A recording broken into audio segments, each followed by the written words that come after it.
Hi investors, welcome to SOIC. So in today's video, what we'll be doing is that हम 5 key points discuss करेंगे, which has led to impact on MTAR stock price as well, and क्या इस business के अंदर हो रहा है, which retail investors must understand by using financial ratios and financial statements. तो हम सिर्फ इस वीडियो के फाइनेंशियल स्टेटमेंट सीखेंगे, साथ साथ हम कैश फ्लोज की इंपॉर्टेंस को सीखेंगे.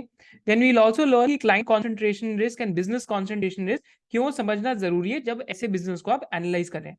सो फर्स्ट थिंग जो हम बात करते हैं कि first impact that there is, कि पहले अगर हम इस बिजनेस की डिस्कशन करें तो MTAR technologies works in a space that is for clean energy, defence and basically जो एरोस्पेस का सेगमेंट है उसके अंदर. But this quarter the first की thing that they've done is that कि अगर आप चेक करेंगे तो उन्होंने गाइडेंस को रिवाइज करें, एंड रिवाइज का करें डाउनवर्ड्स करें. If you just read this pointer जो आपको समझ आएगा कि I would like to discuss today is the revision in our guidance. We have revised annual guidance for FY24 to a revenue for around 670 to 700 crores as against the previous guidance of 830 to 860 crores. So almost there is a reduction of, if you can assume, 15 to 20% in revenues, right? So revenues में एक इनके यहाँ पे हमें वो दिख रही है reduction guidance में. देन सेकेंडली यहाँ पे शिपमेंट्स कुछ डिफर हुई हैं. So there key client is Bloom Energy, and Bloom Energy इस टाइम पे ट्रांजिशन कर रहे हैं from an older technology to a newer technology. तो इस वजह से शिपमेंट्स भी डिफर हुई हैं and they have also revise their guidance, even though business एक नीश एरिया में ऑपरेट करता है.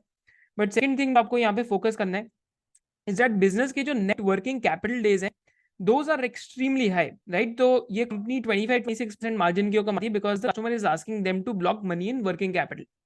वर्किंग कैपिटल का क्या मतलब होता है? तो वर्किंग कैपिटल का सिंपल फॉर्मूला जो आप समझ सकते हैं, that is receivables plus inventory minus payables, right? तो इस क्वार्टर क्या हुआ है कंपनी में कि is a reduction in payable days. तो जिन रॉ मटेरियल सप्लायर से ये लोग सामान खरीदते हैं उनको इनको जो पैसा था बेसिकली ज्यादा जल्दी देना पड़ा. Whereas there is also reduction in receivable and inventory days, but cash flow conversion has been really bad in this quarter. क्योंकि जब हम cash flow statements देखें, that is what helps us to understand these things.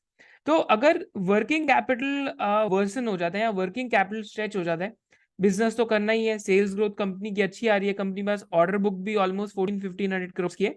So what ends up happening is that the debt number ends up going up. So this was the first key issue जो हमने discuss करा कि कैसे working capital is expanded, and also we discuss कि कैसे यहाँ पे company का जो कंपनी का जो गाइडेंस है that has been wise downwards.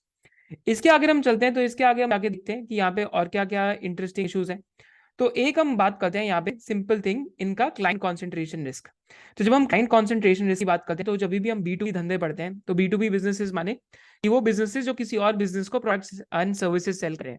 तो एमटार टेक्नोलॉजीज जो बिगेस्ट क्लाइंट है that is Bloom Energy, and Bloom energy is a global leader in solid oxide fuel cells, right? तो ये बॉक्सेस बनाते हैं.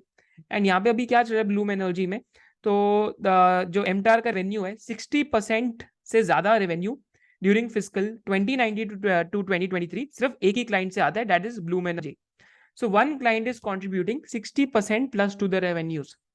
तो ये एक क्लाइंट कॉन्सेंट्रेशन रिस्क है जो सबको समझ कर चलना चाहिए जब भी आप B2B बिजनेसेस पढ़ रहे हैं.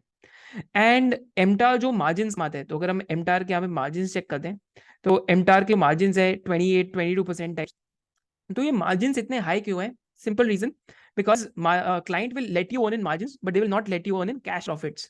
So what has happened since IPO and ever since listing, जब से sales growth accelerate हुई है, तो आपके सामने एक बहुत इंटरेस्टिंग डेटा पॉइंट है, which is the second or third की pointer in MTAR's stock, is that PAT company का 5 करोड़ से 104 करोड़ चला गया.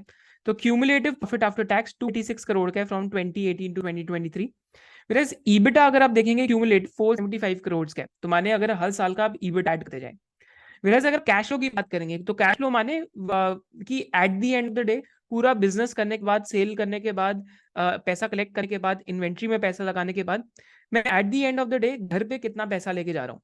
सो कैश फ्लो का नंबर यहाँ पे सिर्फ 100 करोड़ के आसपास है. तो EBITDA कंपनी का 475 करोड़ जनरेट हुआ लास्ट 5 इयर्स में, whereas कैश जो एट द एंड जनरेट हुआ है दैट इज बेयरली 100 करोड़.